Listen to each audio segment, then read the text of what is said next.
And welcome to Restoring Our Roots podcast, the voice of the Decriminalize Nature movement. This podcast is a gathering space where we explore the wisdom of entheogenic plants and fungi, the beauty of natural healing, and the importance of reconnecting with the sacred earth. Twice a month, sometimes more, sometimes less, we'll hear from visionaries, healers, and advocates who are working with entheogenic plants and fungi, exploring realms of consciousness, and returning to a balanced relationship with nature. My name is Larry Norris. I'm the co founder of Decriminalize Nature and the national organizing director. I've had the privilege of helping teams all across the U.S. Pass policy. I think we're at about 28 or 29 cities now. Hopefully, a new one coming up next week. So, pretty exciting there. Keep an eye out for more information about that. If you're in a city out there that's looking to change some policy or you're excited about what we're doing, please contact us at decriminalizenature.org.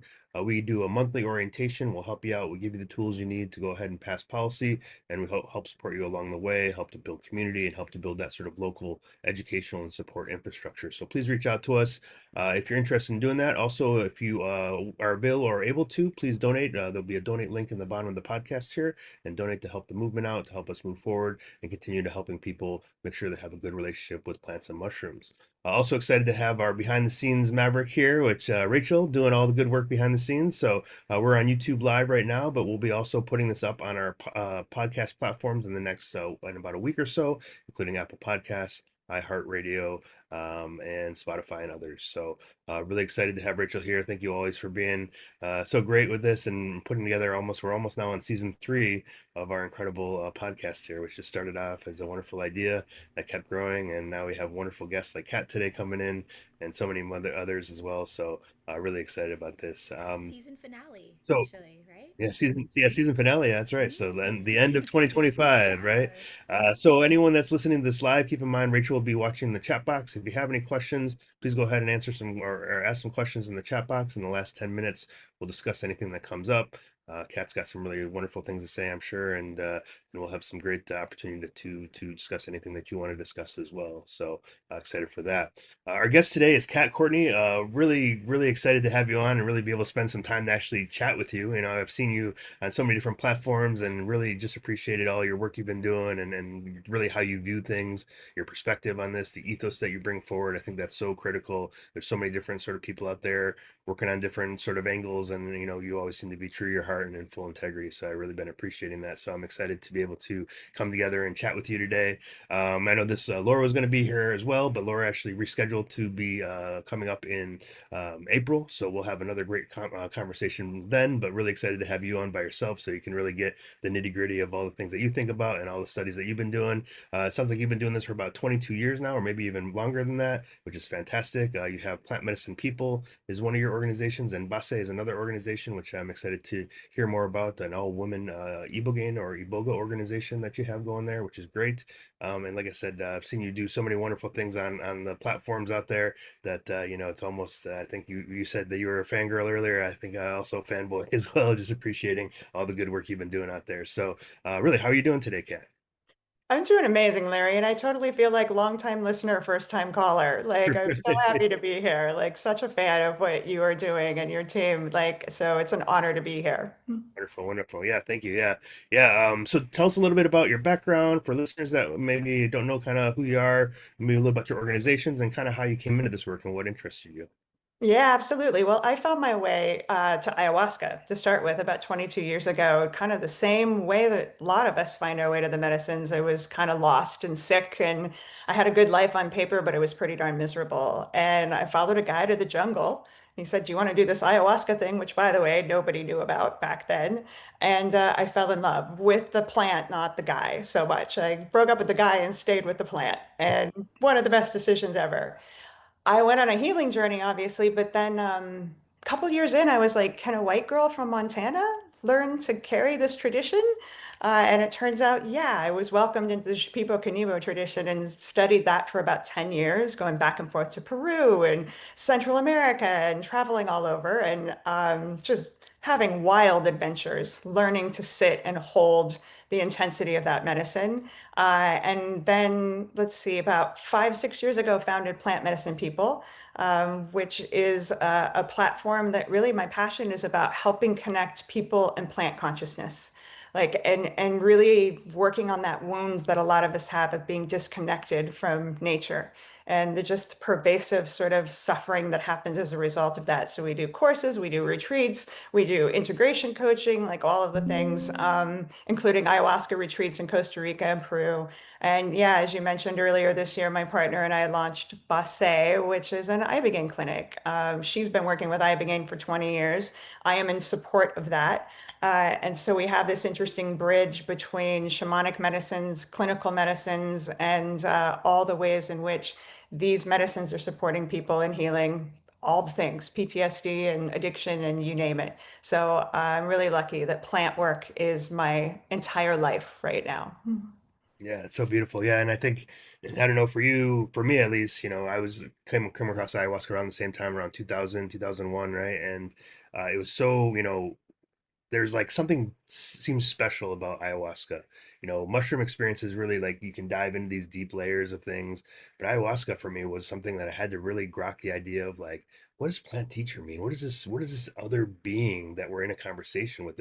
What is this relational dynamic that's kind of playing out? What was that like for you as you sort of first came across it? And was that sort of an immediate realization, or did that come kind of later on the road? And like maybe speak a little bit about your early experiences as well. Yeah, it's one of my favorite things, the consciousness of that plant. And it was right out of the gate for me. In fact, the first thing she ever said to me, and I should preface this by saying I was not a plant whisperer going into sitting with ayahuasca. I couldn't even keep a house plant alive, let alone think that I was going to be in dialogue with a plant consciousness. But it happened right out of the gate. And she said, "Hey, it's nice to meet you again for the first time." And I'm like, okay. And then I heard her say, you're going to bring thousands of people to this work. And I answered back with my internal voice, like, I don't know if I'm even going to do this again, let alone be your marketing director, but like, whoa, what is this? And I was so blown away by the consciousness, the sentience, the intelligence, and that has really never stopped.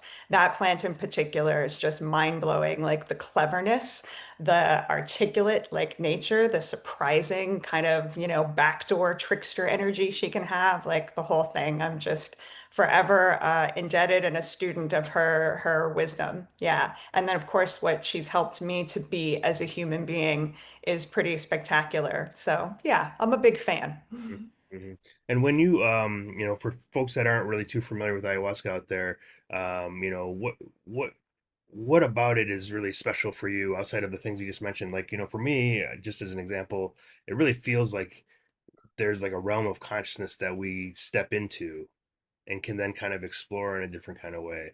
What are your thoughts around these different spaces? A lot of times you hear about entity encounters. So for folks that maybe aren't too familiar with this, maybe sort of lay the groundwork a little bit for folks regarding ayahuasca, and then also some of the more unusual or non-Western ways that we can kind of see the realms of consciousness through this lens.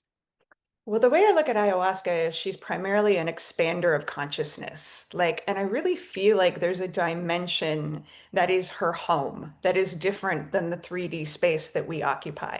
Not that she can't meet us in this place of duality, but there's something like you're naming so otherworldly. Like I could work with her for another 20 years and still not really understand and have language for it. Every time I'm there, it's almost like childbirth. It's like, whoa, I forgot how intense, how magical, how cosmic and multidimensional. And really, what is also striking about working with ayahuasca is every time that happens, she often just kind of reflects it back as you're these things too.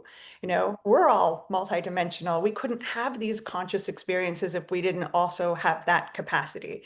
And it's kind of, it's impossible to describe, but it's such a incredible awareness that there are other dimensions, other places that are available for consciousness. Because this isn't always the easiest place to be here. I call it Earth School. Earth School is intense. Duality is no joke. And it makes my heart happy to know there's a lot of other rays of consciousness to explore. So yeah, she's an expander. That's how I see her. Yeah, definitely. Yeah, and I mean, just even just for me picking up on like that there is more to look at and that there is an expansion that you can kind of go into. Really, I think I studied neuroscience as an undergrad, and so the first couple times I had ayahuasca was just like mind blowing in terms of like there being more. And so what often comes into these conversations then, especially with ayahuasca, and this is some of the research I was doing as well, is it starts questioning the nature of reality. Like what is, you said earlier, Earth School and realms and dimensions. Like, is this like a major lesson we need to be thinking about as humanity right now? Like, why do you think that these plants and mushrooms are kind of coming forward right now in a way that are really helping us expand beyond kind of this mental framework that we're, sort of stuck in? Well, that's it. You named it. We're not a happy species overall. We're getting increasingly more serious and divisive with each other. Like there's so much conflict. There's so much lack of self-love. Like, we're brilliant in terms of the level of the mind, but we're not really kind to each other overall. And as a species, we're not kind to the planet. Like there's just so much that is clearly wounded about humanity. So as that wounding has ratcheted up, it seems like the awareness and the popularity of plant medicines are too, because they're one of the paths that can really help us to heal from the inside out, that kind of the trauma, the pain, the lineage trauma that we're carrying, and also to wake us up to the fact that there's way more to consciousness than just this very serious, intense 3D space. Thank goodness. Hmm. And so when you had your first experiences, I imagine this was the first time you had any psychedelic. Was that right to ayahuasca or? No, I loved LSD, I loved Okay, okay. MDMA, I loved mushrooms, but it was always recreational, right? I was never a part of something that was intentional and ceremonial before. Hmm.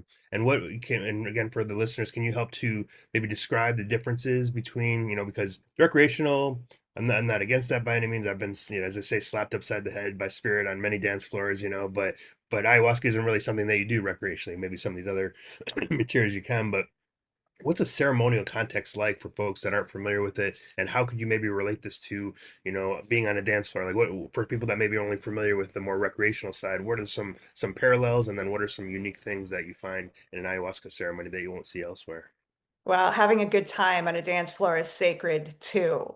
But the big thing with creating ritual or ceremony is that even by the ritualistic things that we do, we're creating a container that at least from my vantage point, I want it to feel safe to really kind of melt into and surrender into whatever experience the plants create and intentional. That's the big shift. It's like when we do something recreational, it's just like, let's have fun, and let's listen to music and bond or whatever, which is also truly sacred.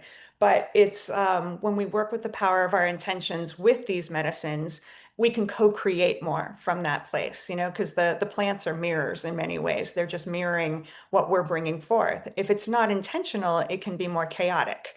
Mm. And again, we can learn that way. But when we come with some vulnerability and some self-awareness of, hey, I'm really working on healing this thing, or I'm really curious to learn about this part of consciousness, it can be like accessing an oracle. That has that kind of answer that reveals what we know, but maybe we're forgetting at the time. So it just has more power, I think, to feel sacred and safe and intentional. Hmm. Hmm. And is there any like unique sort of ritual, like container building that you see that works really well for folks, that like is there like a protocol for building a good container?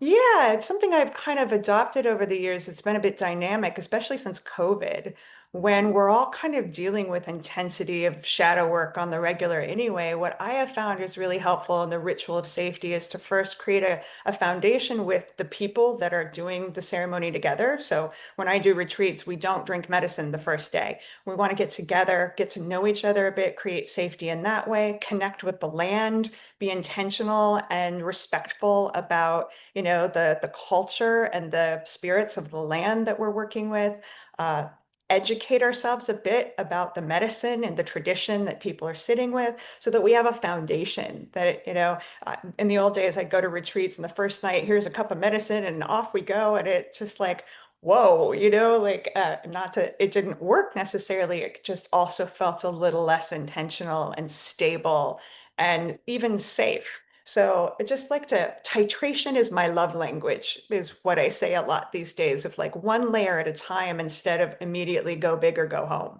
Right, right, right, yeah.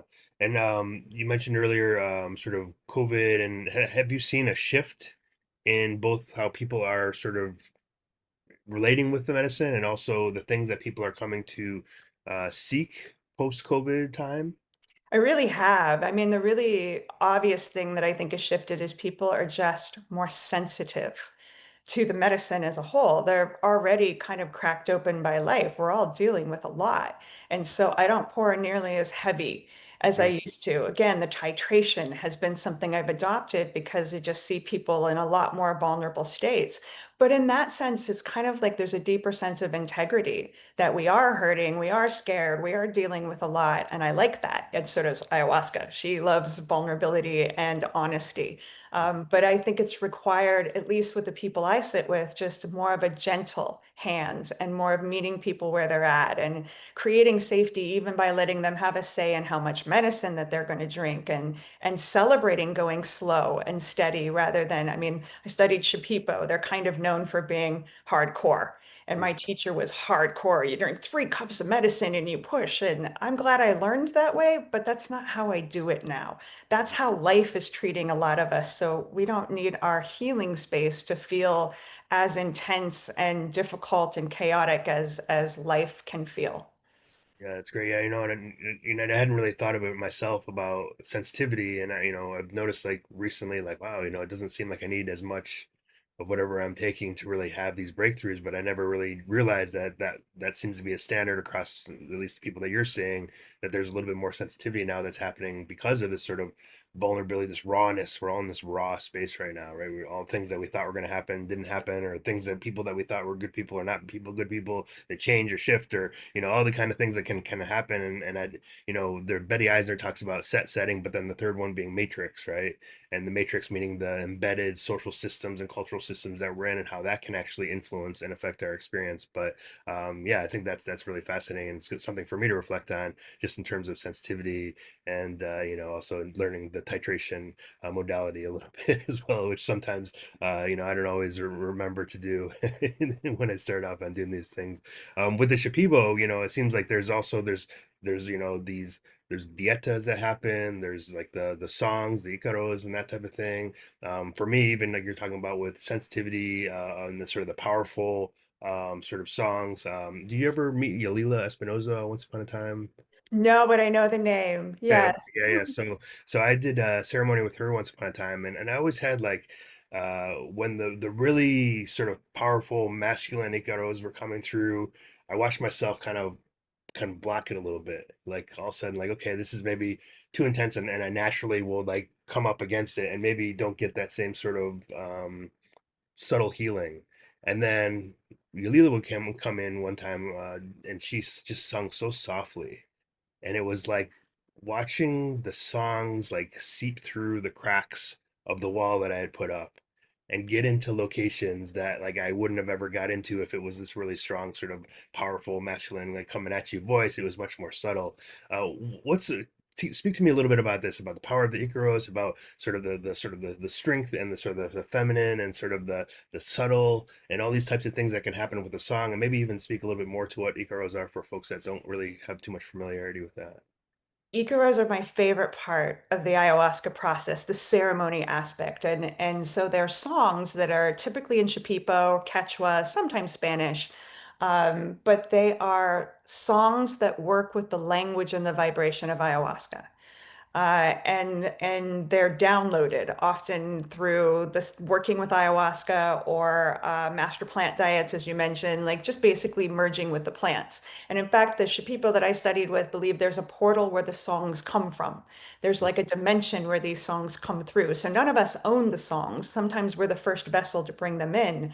But what's interesting is like what you're naming of how the medicine of the person, of what, our vibration is when it's put in combination with the song that's coming through, it drives the intensity or the vibration of the medicine. It's basically like the conductor.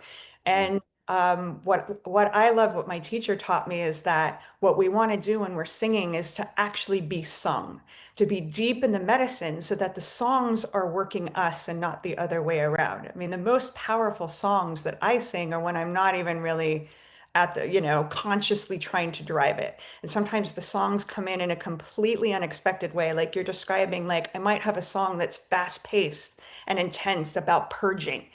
and it comes out like a lullaby because that's what the space needs is this soft and gentle energy. And the less I'm thinking about what I should sing and how I should sing it, the more powerful it becomes. Mhm. Because then spirit can work with me as a vessel instead of have my ego drive. I always tease that the cat show is interesting. The ayahuasca show is way more interesting, which is why we typically drink the medicine when we're leading ceremonies, is so that it can be driven more by ayahuasca than, our limited minds. But the songs they're incredible because people don't speak Shipipo in the space, right? But when we sing a song about purging and the room lights up in tears and releases, it's always so magical that we feel what the meaning and the vibration is about, even if we don't know the translation. Hmm. Yeah, it's so beautiful. Yeah, I mean, the interconnection between song, music, vibration, and the healing process is so intertwined. And again, that's one of those things that, when you hear about the clinical studies and the exclusion, especially around ayahuasca, exclusion and inclusion criteria, there's too many variables. We can't do purging. We got to exclude those people. We can't put song in there because we got to exclude that. Like, that's so intertwined with everything. How do they expect to have an understanding of these medicines when you're cutting and when they're cutting out like all these different ritual elements? What are your thoughts around sort of the clinical attempts at working with ayahuasca, and do you think that's even something that's possible, or does it needs to, obviously, I imagine I know your answer, but it seems like it needs to stay in the forest. But what are your thoughts around the sort of the clinical dynamic there? It just doesn't fit. The two don't fit together because the clinical dynamic wants things that are predictable, repeatable, and ayahuasca is so unpredictable and fluid, and that's partly why she's so magical, is she's like 10 steps ahead of what our egos anticipate or have an agenda around. She says to me all the time, it's like if you think of our mind as a hammer and a hammer breaks a window, it's not the right tool to fix that window. So, because our minds are the part that are really grappling with suffering and separation, it's not the right tool to bring us back into a place of unity. And the clinical space is all mind. And approaching ayahuasca, like I know there's like pharmahuasca, which takes out the purging. I'm like, that's like trying to build an airplane that doesn't fly. It's missing the point of the magic of the medicine. And it just kind of is a symptom of why we're hurting, is our main symbol of healing in the clinical world is still very mind-based, not trusting emotions, not trusting fluidity, not trusting spirit. And so it's not really going to bring us the results of healing that we want, to just basically take the pharmaceutical model and apply it to ayahuasca. And even like, well, we're trying to heal this condition, and not say like, whoa, that condition is embedded in all these other things, like personal and spiritual growth, like connection to the sacred, like, being, in a better relationship with community and family and friends and lovers and all that kind of thing. And so like, it's like this equals this, and then they miss all the other stuff that comes into play. And I think that's also a big challenge when you're talking about some of these different really powerful, plant medicine teachers in these sort of models of pathology. Yes, you hear stories about what ayahuasca can do that can't even be, measured in the clinical model. But yet people are coming up with these cures and healing in these different types of ways on things, that kind of boggle the Western scientist mind. So it just really speaks to this, there's so much more, right? So much more. There's so much more. And the other thing that's different about the ayahuasca philosophy in the clinical space is ayahuasca has always been worked with in community, that it is a communal medicine, it's tribal, and most clinical spaces are one-on-one, Mhm. and the practitioner doesn't take the medicine, they administer it and then sit and watch you like a voyeur. And that's not at all what the traditions with ayahuasca have been about. And there's something really powerful, right? When you're sitting in a circle with people all drinking this medicine, we're all on our own journey and we all got to do our own work, but it's really affirming and inspiring to know we're all in it together at the same time. And it's really hard to heal the wounding of disconnection when you're alone or with somebody that's not even in the same state of consciousness that's just observing you. Like that wound won't get healed either in that clinical model. Mhm. And it seems like there's a one additional thing that it's never really mentioned. Of course, they can't because it's a secular model. But it's not just that you're alone in this dimension, but like there's never any protocols for how do you create a safe space, not just here, but in their spiritual realm. And you never hear about clinical folks talking about like, oh, I need to create a container that isn't just in the physical 3D realm, but also can move beyond that into these other spiritual realms where there might be beings or entities or things like that that could either help or hinder or what have you. And how do you sort of, when somebody comes across some of these big maybe otherworldly, other being type experiences, how do you help them sort of settle in with that? Do you see these as sort of archetypes, as beings, as like, also even the question around ayahuasca? We talk about ayahuasca as the plant teacher, the mother, or what have you. But also then there are other beings that are in the experiences. And so how does that sort of work within this being within the being, so to speak? How do you see all that? Yeah, what a great question. I mean, I really see the spirit world as just an extension of the tangible world, and that we're in relationship with nature, each other, things that are tangible, things that are intangible. And when people have their first awareness of, whoa, there are energies that are conscious, it's like, yeah, just to normalize it, like that it's just like being in relationship with another human being. It's complicated. Some people come with pure intentions, some people don't. Spirit is the same. Sometimes spirit is just feels like it's just pure yummy love. Sometimes it feels like, whoa, this is loaded, this is intense, and everything in between. And I just think that's the nature of reality is that it's complex. Consciousness is multifaceted. And so there are entities or spirits that don't necessarily have a tangible form, but we can be in relationship with that the same way we are in relationship with each other, which is complicated, and it's supposed to be. And the same with nature. Nature's conscious, Yeah. and we can recreate that relationship that our ancestors had. I mean, that's the thing. We're not the first to discover that. We forgot it, actually. We're now remembering that all of consciousness is sentient and all of it's available to be in relationship with if we want that. Hmm. Yeah, definitely. Yeah, and for some people out there, because I know this comes up a lot. I hear this from folks. Like, how do I know? Is this my ego talking? Is this a message? Is this my intuition? What ways do you help people discern what the messages that are coming through? Some that maybe are like, okay, this is really actually this is just me thinking this, or maybe there's something that's really more powerful than that. What are some techniques for discernment there? Ooh, it's one of the trickiest things about working with plant medicines and spirit. Well, first things first, I like to sort of just narrow it down to how to know it's our ego.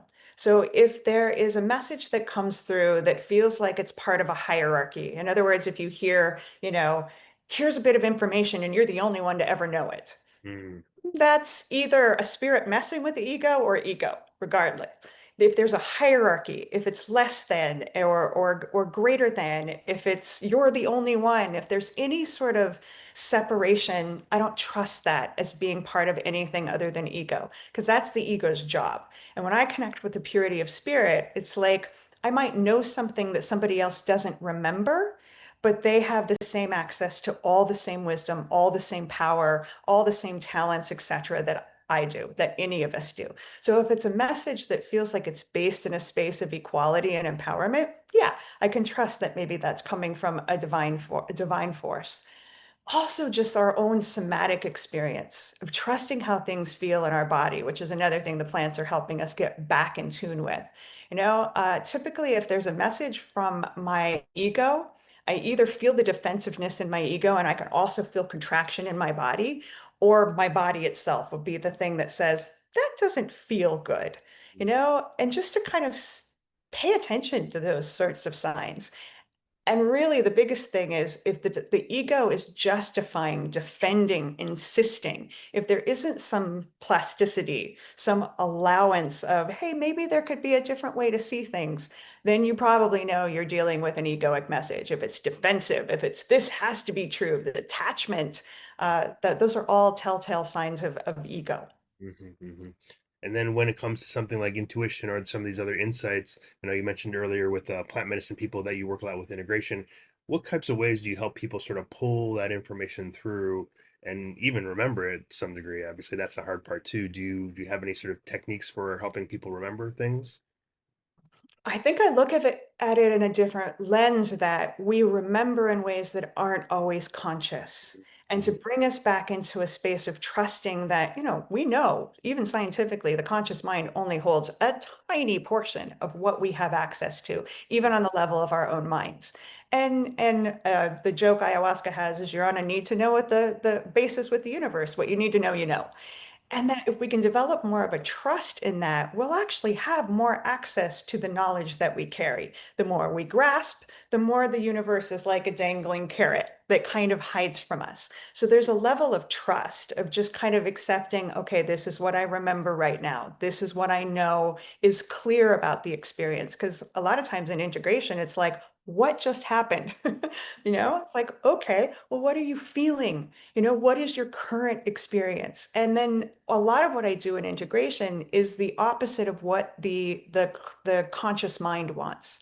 I want to get out of the conscious mind because that's typically where the wisdom is. So bringing in creativity, like why don't you go sing to a tree for a bit, see what happens, or do stream of consciousness writing, or just dance what you're feeling. And it's amazing what comes forth when we just kind of put it aside and stop chasing and let a different part of our awareness bring forth the wisdom.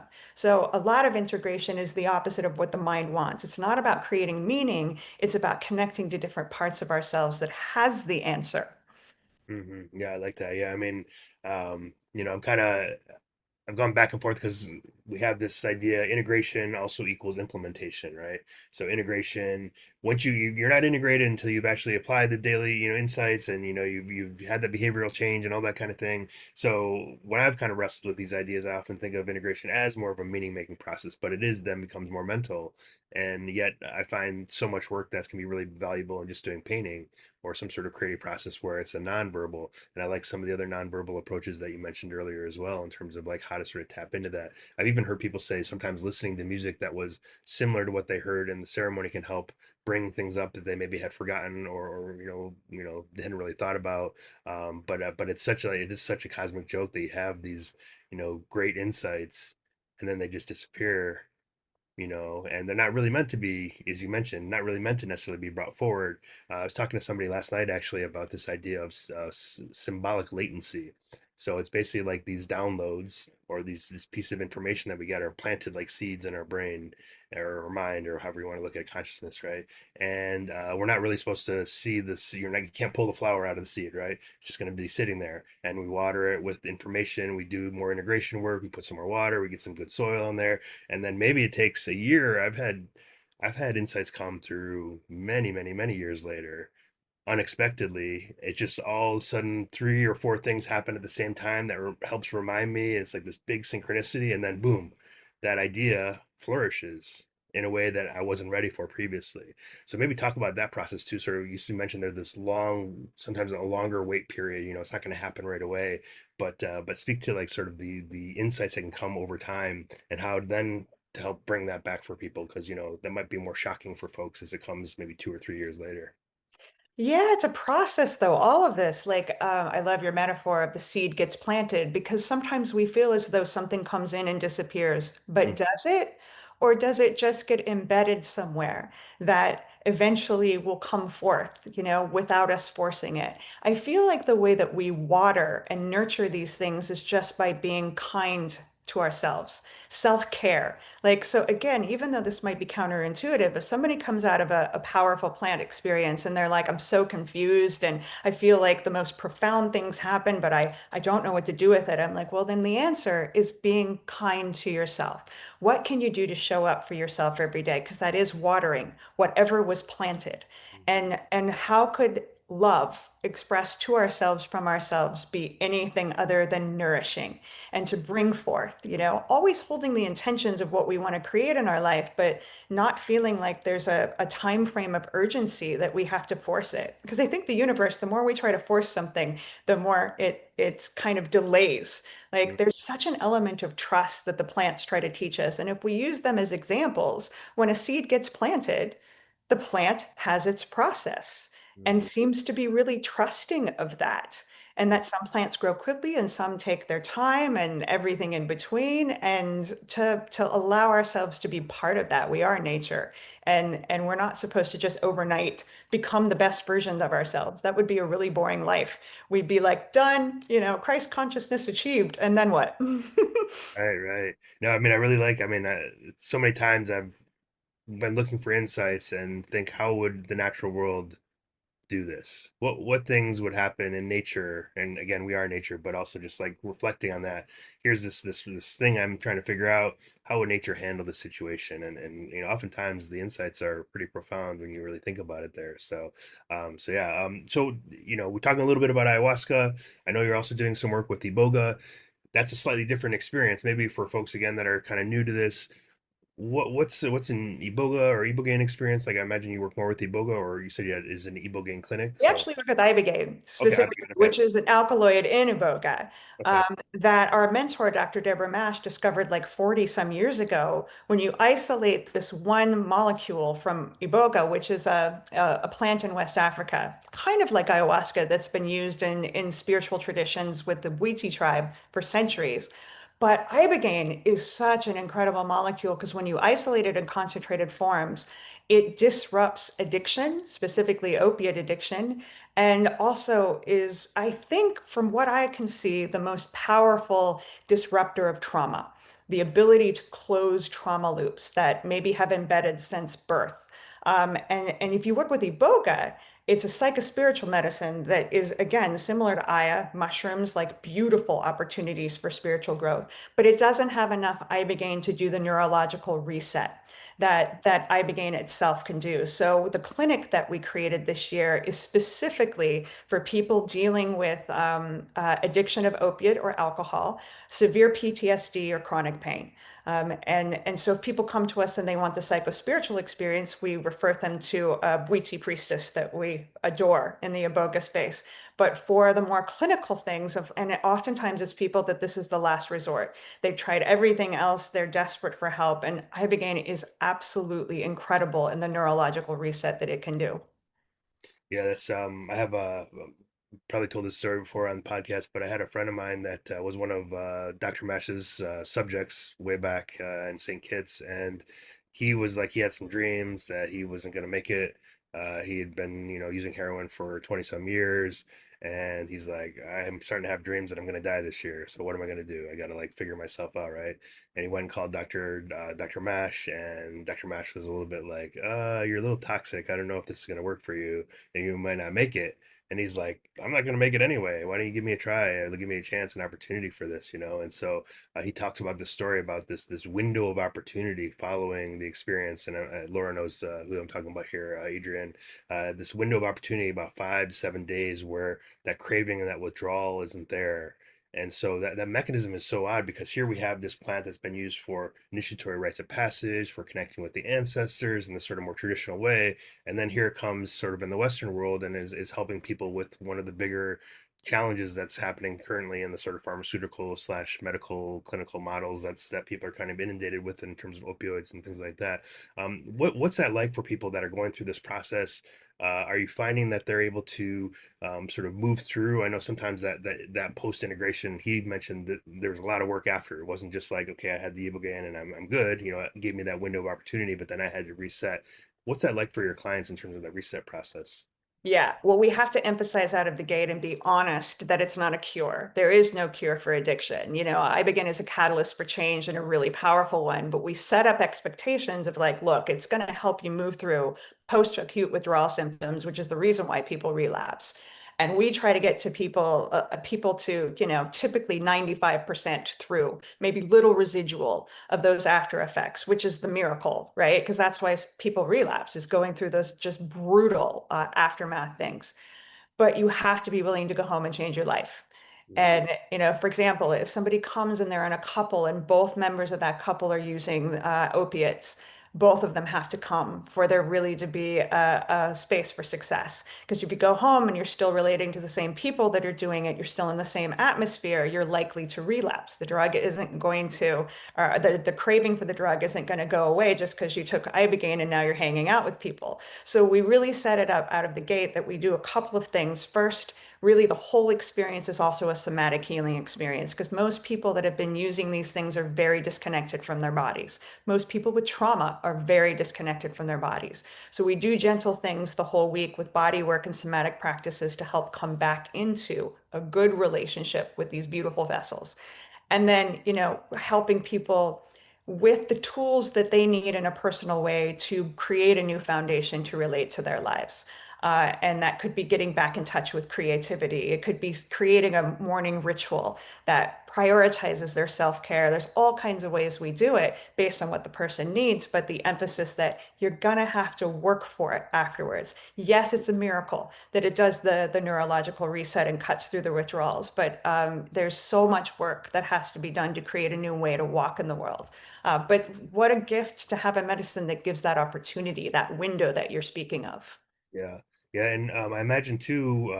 We often hear that transformation is sometimes an isolating process because you go back to your friends and your community, the people you've known for the last decade that maybe you were doing opioids with or whatever, and now you can't really talk with them anymore. Now you have to sort of separate. Or so how do you help people also build community afterwards? Because it seems like the coming back to community can be so helpful, but sometimes for folks, there was no community until this new experience happened, and now they realize like, oh, okay, I have to reformulate things. How do you work with sort of the isolation aspect of this transformation process? Trying to make it less isolating, meaning like connecting people that have gone through the process, doing, monthly integration circles via Zoom with people that maybe don't know each other initially, but have the same sort of journey of working with these medicines. I do reunions every month with people from different courses. I've done retreats and whatnot, because it's one of the biggest pain points that we hear is people have these incredible experiences, but then they go home and they don't have anybody to relate to. And then they feel like this alien, even though they've had something miraculous happen. But there's millions of us doing this work now. It isn't like when you and I discovered it, where we were the weirdos. There, Okay. it's all over the place now. So we're trying to do, it's kind of one of the passions I'm looking to do more of in the future, is to bring community together so that people can feel like they're not alone in what they're going through and processing, and they're not crazy for working with plant medicines and changing their lives because of it. Yeah, definitely. Now, I mean, this Ibogaine clinic you're working with is unique in that I don't think there's any other all women led, run, organized by clinics out there. What kind of different styles and things are you doing there that really sort of speaks to this sort of type of leadership you have there? Our focus is on the underlying trauma, not the addiction itself. Most of the existing clinics, and Laura was a part of one for like 17 years, and we had to start somewhere of realizing, okay, addiction's the problem. We actually think it's the trauma underneath. Because if you just treat the addiction and not the trauma, then you're likely, even if you cut the addiction to something like alcohol, you might go home and get addicted to food or, sex or whatever it might be. So the trauma is what we're focused on. And we do it in a really kind of feminine way of making it about relationship to the body. And like I said before, the titration model of like not having this go big or go home kind of perspective, because that can perpetuate trauma. And having it be that the number one priority is creating safety. And so we connect with people before they even come to the retreat, of getting to know the people that will be walking this path with them. And I do integration for each person that comes through at the end, and just kind of doing a lot of hand holding and relating. Like, Laura did this because she was a heroin addict. So this is her love letter to Ibogaine, and she's credible because she gets what people are going through. I'm a former alcoholic. And so we just like to meet people in a space of like, we're not clinicians, just we're also people who are alive because of these medicines, and we get the pain that people are navigating. Mhm. And I think that's so refreshing right now too, because you've probably been hearing a little bit about the sort of the push towards Ibogaine and some of these sort of more masculine dominated, areas where even I read an article, and I mentioned this in our last podcast. I read an article from I think was quoted Rick Doblin and Dana Beal, and they were saying something like, "Well, this is going to make our soldiers more ready for battle." And it's going to be the Ukrainians on Ibogaine versus the Russians on meth. What's your statement or thought to something like that in terms of the conversation that was emerging or has been emerging, or sometimes this sort of weird, unusual bedfellows of military industrial complex and something as powerful as Ibogaine? My perspective is we want to make the soldiers never have to fight again. Exactly. Thank you. Yeah. Yeah. That's what we want, is for all of us to realize we don't have to be at war with each other. We want the same things. We live in the same beautiful planet. So to weaponize a medicine like ibogaine and to have it be part of that industrial complex breaks my heart, because it's the opposite of what the plants teach. So our perspective is the opposite. We want to help heal the wounds of war and also create a world in which we can stop killing each other. That's the goal. Yeah, thank you for that. That's something that I think so often or is kind of missed. We need to help the veterans. We need to help the veterans. We need to help the veterans. How do we help the veterans? Well, let's not make any more veterans. Let's stop the war. But of course, there's so much money in that, and so just seeing these types of like the weird spaces that are interested in this, even with like the LSD and the MK Ultra stuff, once upon a time, working with, how are we going to work with for brainwashing or, doing, soldier control, mind control, that kind of weird thing. Like, how do these don't actually mesh at all, right? And so to leave space for there to be healing to happen, and then the healing being the thing that's trying to sort of swallow it up and co-opt it, I think, unlike I thought this with cannabis too, but sometimes cannabis got swallowed up by some of the capitalist structures out there as well. I'd like to think that a lot of these sort of plant medicines will be able to sort of punch through, and not to use that word, maybe grow through, we'll say, this sort of strong issue, which is causing a lot of the trauma, at the base level, wars and genocides and all these other things that are happening out there. That's very problematic. And using these plant medicines to make us feel better about that, put a band-aid over it, isn't really going to be solving the problem at all. So I really appreciate your point of view on that. And also, I don't know if you want to say anything a little bit about plant medicine people in terms of, and you kind of said it's sort of this place for people to go for learning and education and integration work. But yeah, maybe speak a little bit about plant medicine people too. Well, it's also the space in which I get to work with ayahuasca, which we do about 4 or 5 retreats a year in Costa Rica. Only in Costa Rica and Peru. I used to work in the underground. You may know I got arrested in Colorado and faced 40 years in prison and went through that whole rite of passage. So ain't no doing underground stuff anymore, which it's just sad how dangerous that's become for a lot of us because of the legalization movement, not the decriminalization movement. And so I'm very well versed on all of that, not because I wanted to be, but because I had to walk through the fire. So plant medicine people is the place where I get to still have that relationship with ayahuasca, but working in places where it's decriminalized and or legal. And also, I'm just such a champion of people getting out of their element to do this work anyway. I mean, it's difficult to really change things when you're just going to your backyard or down the road because you're still kind of in the element of what might need to be healed. So plant medicine people, I founded it too because I intentionally called it people because I was calling in the tribe of like knowing that we got to do this work together. And the way that I was trained is by a plant medicine person, the old hierarchy of almost the guru syndrome. And that doesn't work for me. That feels like an old model in capitalism that is part of our wounding too. So it's a team of us that love and trust each other and love this medicine and get together for 4 or 5 times a year and do ayahuasca retreats, sometimes wachuma as well. I trained with the late, great Howard Lawler, and that's the other medicine that's near and dear to me. But in between those retreats, we do the coaching and the courses and the things to help educate and support people in the preparation and in the aftermath of working with medicines. That's great. Yeah, thank you. Yeah, so this is a question I like to ask all of our guests because obviously this is a show from Decriminalize Nature as well. What is what two-part question? What does decriminalize nature, just decriminalize nature, what does that mean to you? And secondly, what has it been like to watch the evolution of this movement over time, and how are you getting interactions with people? Like, what is when you think of decriminalize nature, what does that kind of bring up for you? Well, in a very simple term, it's just back to a place of being free, of like recognizing that we are nature and that nature is there to support and heal us. It's never been the enemy, and to make plants like psilocybin mushrooms the enemy it's just been so heartbreaking and wounding. And it's important. I know you feel the same, but the decriminalization, not the legalization, because legalization is regulation. It's back into the system. And the decriminalization represents bringing back power to the people, that we have the right and the choice to work with nature if we choose to support us in our spiritual journeys. That's what it means to me. Yeah, beautiful. Thank you very much. Yeah, I appreciate that. Yeah, I know that we're getting close, Rachel. I think you have a question coming up. You want to go ahead and jump on that? Sure. I had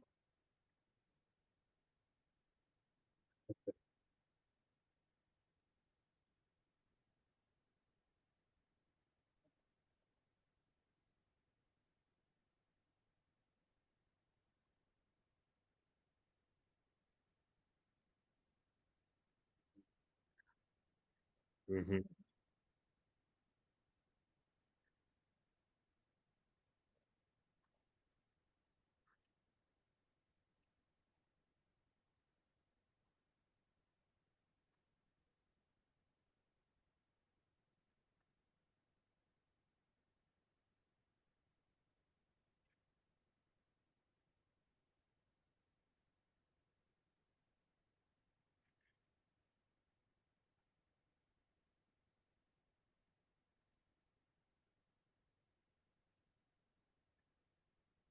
I do, and I would even say it's the favorite across the board for all the plants. It's what I tell people to at least start with, and that is tell me who you are.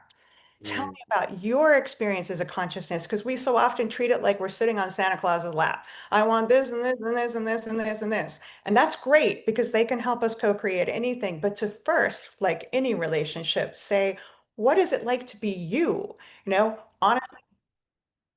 Yeah, exactly. And some of the most like profound things I've learned, even about myself, has started with that curiosity about what it's like from the lens of the plant that I'm connecting with. And it also deepens the intimacy and the trust because, of course, I'm showing like respect for the fact that they have a consciousness, that it's not just about me and what I want. I think sometimes we get a little bit like narcissistic in how we navigate this space. And that's a beautiful way to start is like, just tell me about you.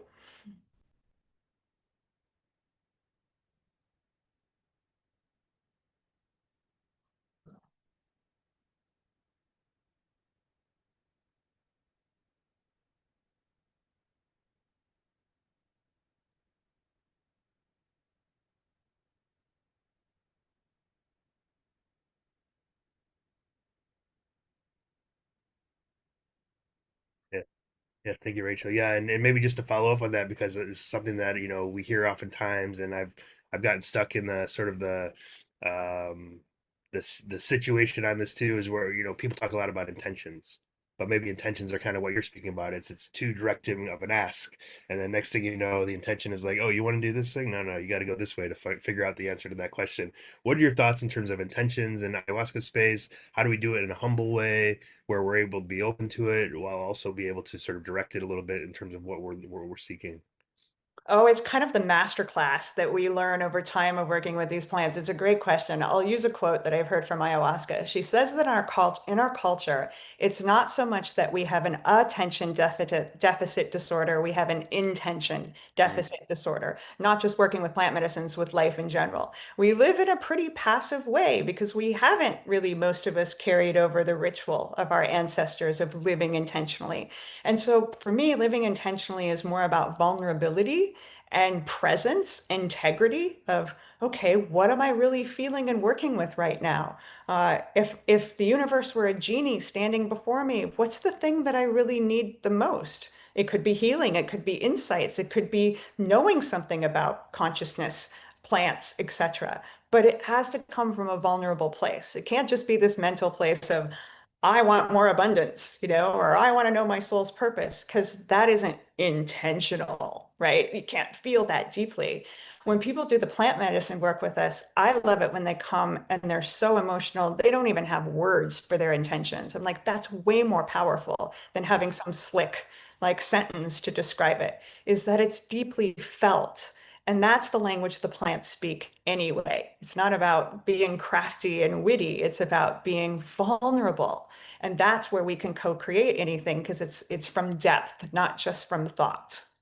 Yeah, that's great. Yeah, I had a good friend of mine who um, learned the lesson a few times and like would craft this like sort of paragraph of intention, and then first of all, like okay, well, there's a paragraph, so now we're going to go in all these directions, and she felt she was pulled all over the place, and then second of all, oftentimes she'd forget not only the her name but the intention, who she was, that she was even a human being. So how do you even work with that kind of material? So I think that having a really specific intention that comes from the heart, and maybe even it doesn't have words on it, it's just a feeling that you know. I think that's a great way to go into those spaces, because then you're sort of again in communion with this thing that we're trying to figure it out together, versus it being like a two directional there. So yeah, I really like those ideas. Thank you. Yeah, so if anyone wants to find you, reach out to you, connect either with Plant Medicine People or Base or anything else, what's the best way to get a hold of you? Or do you have any websites? I know you do social media. Yeah, well, plantmedicinepeople.com and on IG, and then it's Basse, which is Basse, ibogaine.com, and we're Basse Clinic on IG, and YouTube and all the places. Yeah. And if people want to reach out and connect with me personally, I am always happy to answer questions, to help people find the next step on their path. I do all the interviews with our retreats personally, just to make sure people are aligned. So yeah, anybody wants to connect, I'm here.